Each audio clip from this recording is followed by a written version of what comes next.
All right. Wait, hold on. Somebody said it's not related to Nancy, though. It's not. Not related to Nancy. Okay, Would be not on sure. a TAC channel.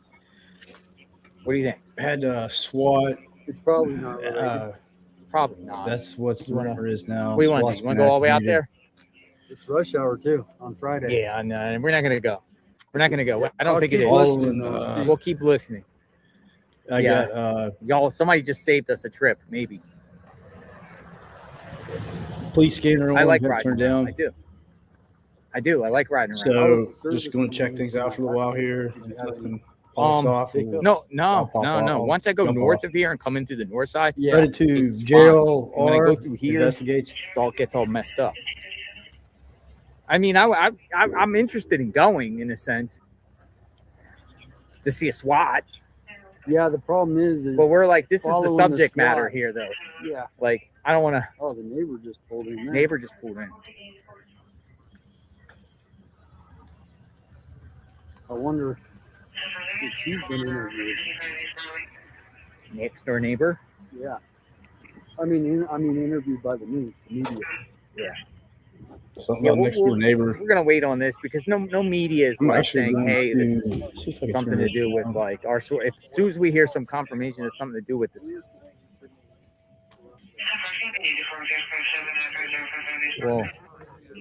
We'll come back on it. You want to set up in the same spot? You want to move? Yeah. Well, no. Let's go right. Let's go Go by right. the flowers for a little bit. Let's go right here.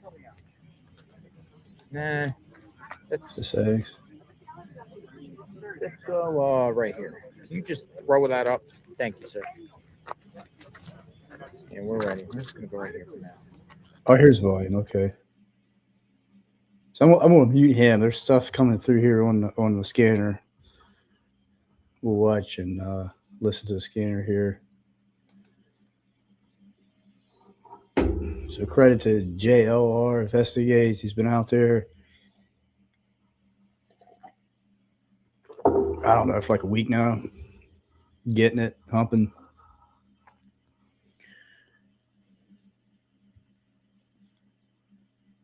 I heard something about neighbors on the. Hopefully, you guys can hear that.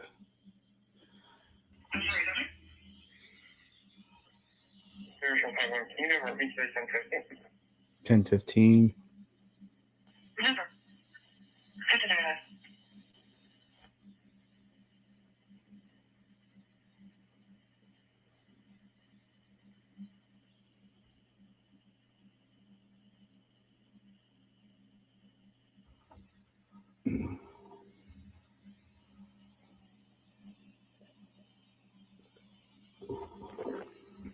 Okay.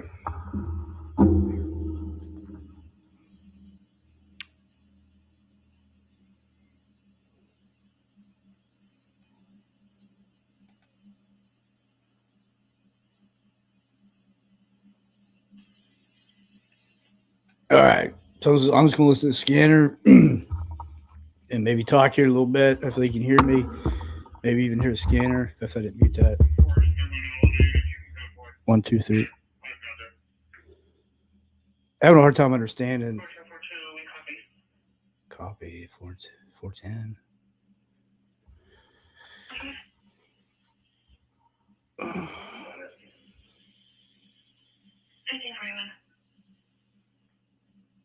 I don't have all the codes.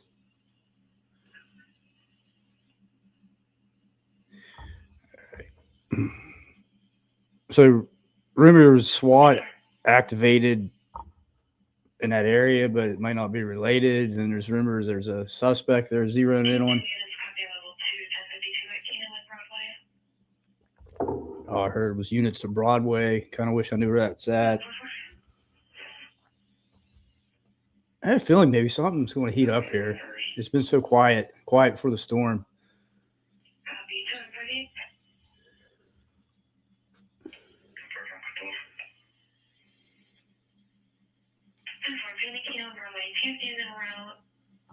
There were 2 children in the vehicle.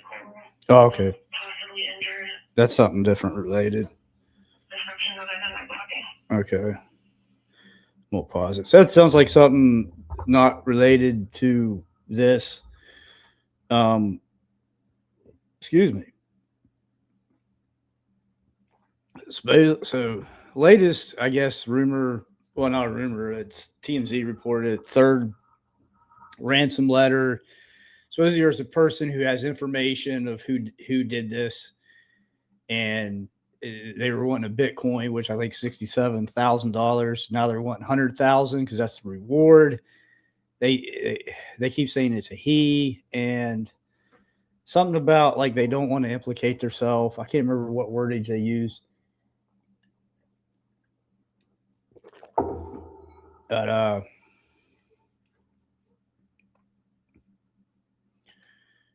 yeah, it's really not a whole lot. It's been raining there, it looks like. Not really a whole lot going on.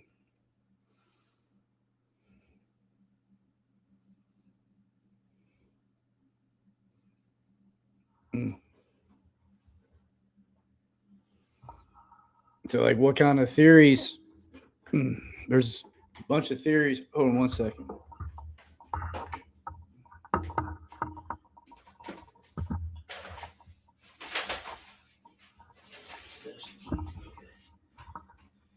Ooh.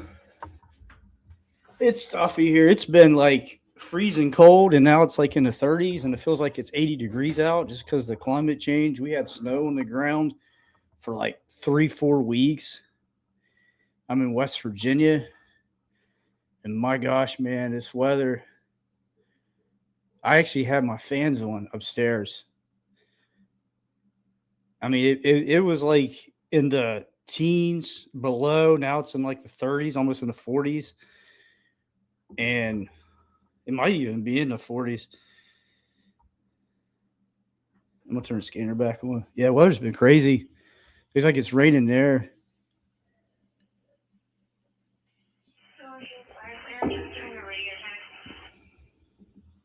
Loud and clear.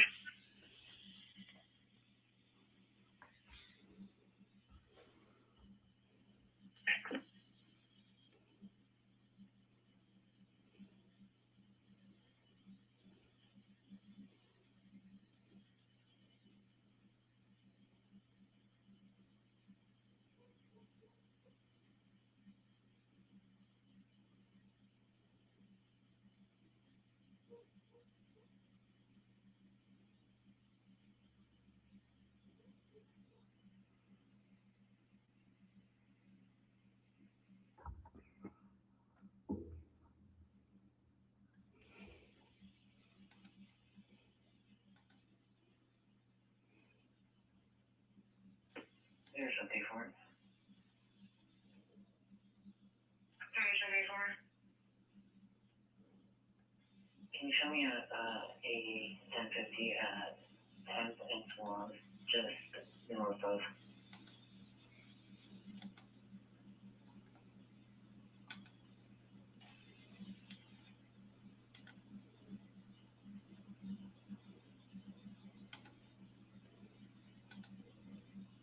It's not playing.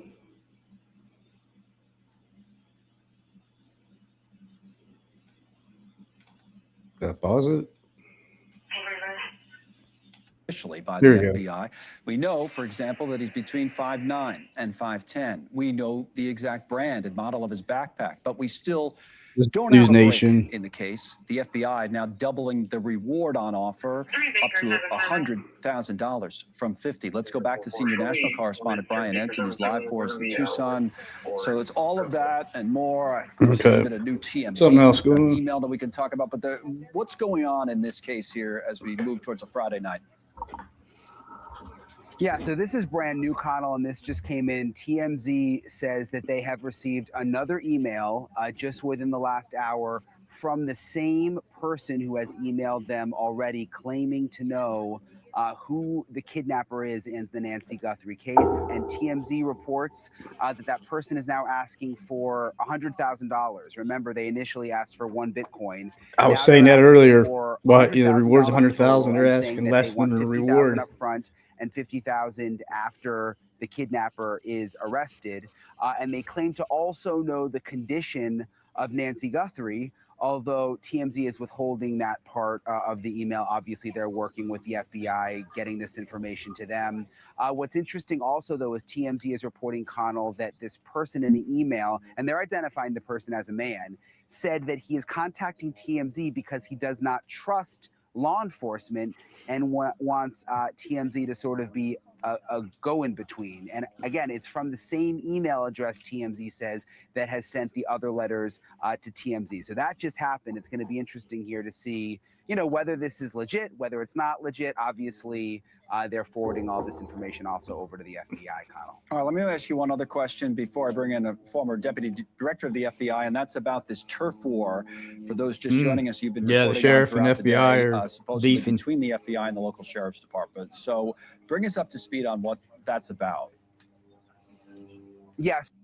Reported that there has been issues between the sheriff's office and the FBI, that there's been disagreements, that the detectives even working the case don't seem to know who's in charge. We reported that the sheriff did not turn over critical evidence to the FBI, and the FBI wanted to test some of this evidence at Quantico, and instead the sheriff didn't take their advice and sent it to a private lab in Florida that they're contracted with.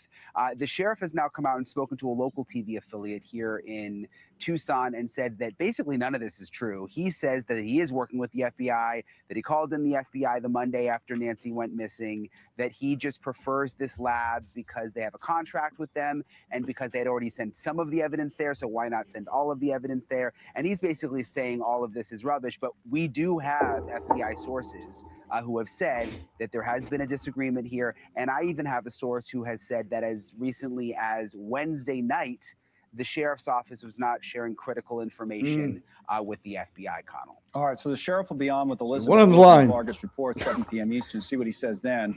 We're back to Brian Entin later this hour from Tucson, but I do want to bring in John Pistol. John's the former deputy director of the FBI, and start there and then talk more about this case. But you know, given your experience, your thoughts on this back and forth between the local sheriff and the FBI.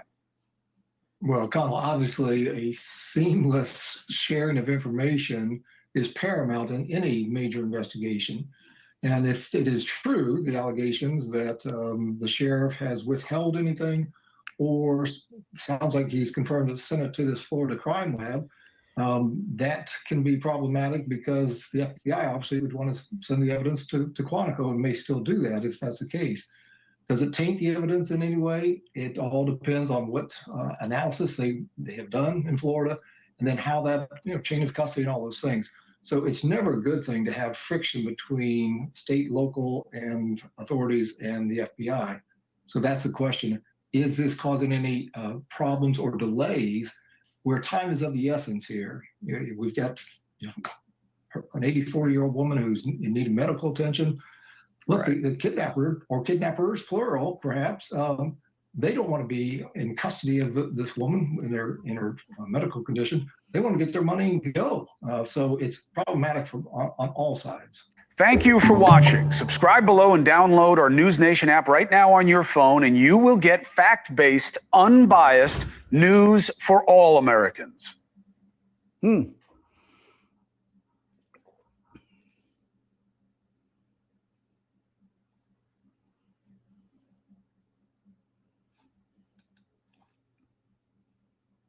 I'd like to welcome in former Executive Assistant Director for Intelligence at the FBI, Joshua School. Josh, great to see you as always. So I want to start with the newest twist in all this. There's no crime tape up, so the home is apparently not being considered a crime scene at the moment, but we have seen the tape go up. We've seen the tape come down. We've seen the tape go back up again, come back down again. So as we take a look at this video from earlier, what do you make of the fact that pool cleaners were at the house today? Well, I think there's a lot you can read into the crime tape going up and the crime tape coming down. I personally would not have allowed them to clean the pool at this moment because they've gone back so many times to the house that you don't know what evidence is going to be coming from the house in the future. They've done several searches. We saw the white tent yesterday. They got the height and the body measurements, and they have to go back as new leads are developed. That being said, probably highly unlikely that there was something to do with the pool in this crime. All right, so let's also talk about the fact that there is rain today in Tucson for the first time since all of this unfolded. Talk, Joshua, about the challenges that may create for the investigation, adding, more twist to this when it comes to preserving any kind of evidence that may still be out there. I mean, there are gloves. The sheriff apparently today saying that there are gloves being found all over the place. What could rain do to all of that? Well, rain could inhibit the collection of additional evidence. It could, and as we've seen, law enforcement is expanding the search across from a 2-mile radius now, looking to collect anything they can. Likely that is a result of other leads that have come in from video cameras, tips, people, and interviews. So now that they seem to be going down at least one solid track, if they were to find something substantial and it was substantial amount of rain, that evidence, which would be blood or DNA, has a chance of either being eroded or washed away. All right, so Joshua, we're also hearing about this infighting. And earlier today, President Trump commented on it. A reporter asked him that question, this apparent back and forth between the feds and then between local law enforcement. I want to listen to what he said. They took it over originally, it was a local case originally, and they didn't want to let go of it, which is fine. It's up to them. It's really up to the community. But ultimately, when the FBI got involved, I think, progress has been made. All right, Josh, as the former assistant director for intelligence at the FBI, what is going on here? Who should be in charge? Who is in charge? And why are we hearing about this infighting? I mean, the infighting isn't necessarily a new thing, but I don't think it's something that the public tends to hear about. The public doesn't hear about this, and I'm not really sure where the source of the information is coming from. In a high-pressure investigation that has as much media scrutiny as this one does, there are going to be differences of opinion. Sometimes those become heated. People are working long hours. They have strong opinions. They have investigative theories. Egos. So I can't speak to the validity of whether or not there's actually a rift between the sheriff's department and the Phoenix field office. I don't know the sheriff. I do know the special agent in charge in Phoenix, and he is a seasoned pro. So if there was a conflict, he will resolve it. I think this is more to do with the immense media scrutiny, a lot of pressure, folks looking to do the best they can with the information they have, and sometimes that spills into passion. And so, Josh, Sheriff Nano's telling Fox News today that he believes, quote, this is an obvious kidnapping. The only video that has been released to the public is that surveillance video from when that person wearing a mask, armed with a gun, wearing that backpack, came up to Nancy's front door. We have not seen anything. We don't know if it exists. There are other cameras. We heard that from Brian Enton, but we haven't seen any video. Let's go live, see what he thinks going on. I thought maybe something was going to happen.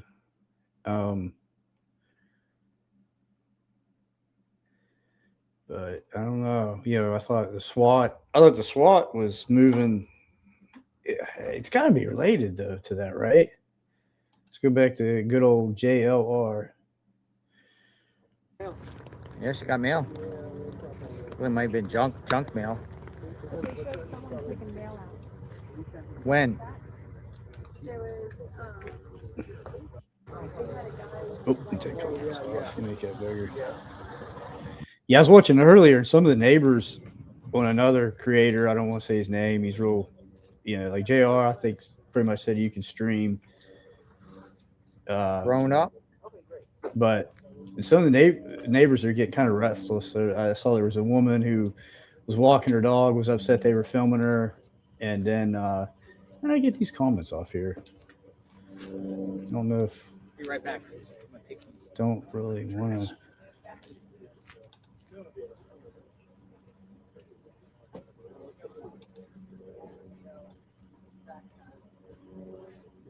Huh. He wants to show his comments. I thought there was a way to take that off. Is that? No? Oh, there we go. Okay. All right. So, yeah, I didn't want to have these comments up there. I didn't know if that was a copyright thing. So I'm streaming this under the Fair Use Policy 1976 Act. I'm using this for educational purposes. These are my opinions only.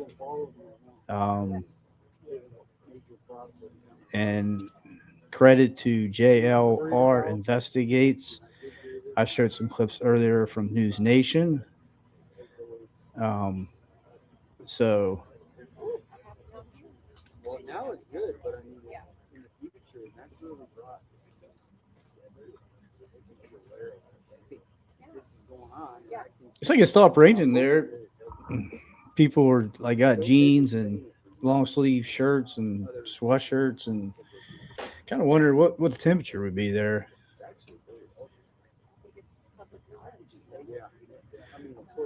Yeah.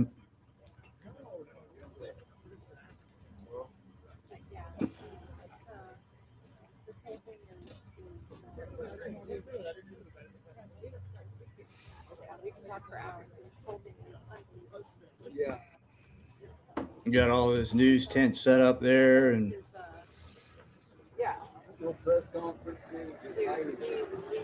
okay, 3 hours behind us. Is that right? 3 hours behind us. So it's 6 o'clock here. So was it like 3 there probably?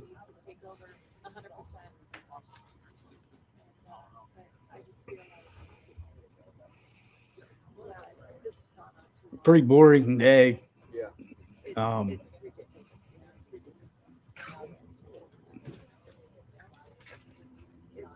So today's Friday the 13th. I honestly, I don't. She's so frail. She's old and hurt. Yeah, that's why everybody is definitely that way of thinking, where it's like going on 13 days. Yeah, and they said the guy approached the door, the idiot or whatever. So I am a Pittsburgh Pirates fan, and what was his name? It's before my time. I'll see it. Earl.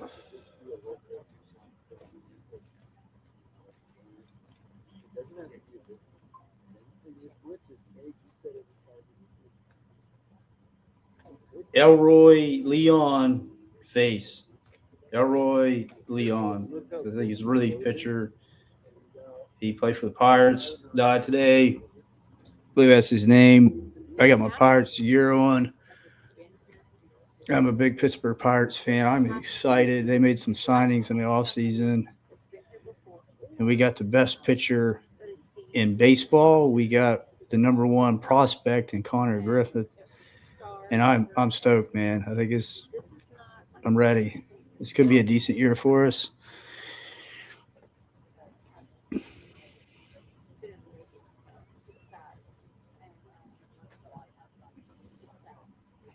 Not much going on. I think we had to jump off here. It's been about half an hour. If anything else happens, I'll jump back on.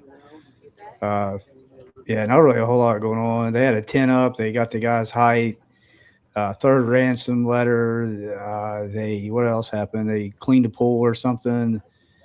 And that's about it. That's about what's going on. And then there's a rumor their SWAT was activated. So let's hear something else. But I kind of had a feeling maybe something was going to pick up, but it doesn't look so much right now. But all right. So, let me end this.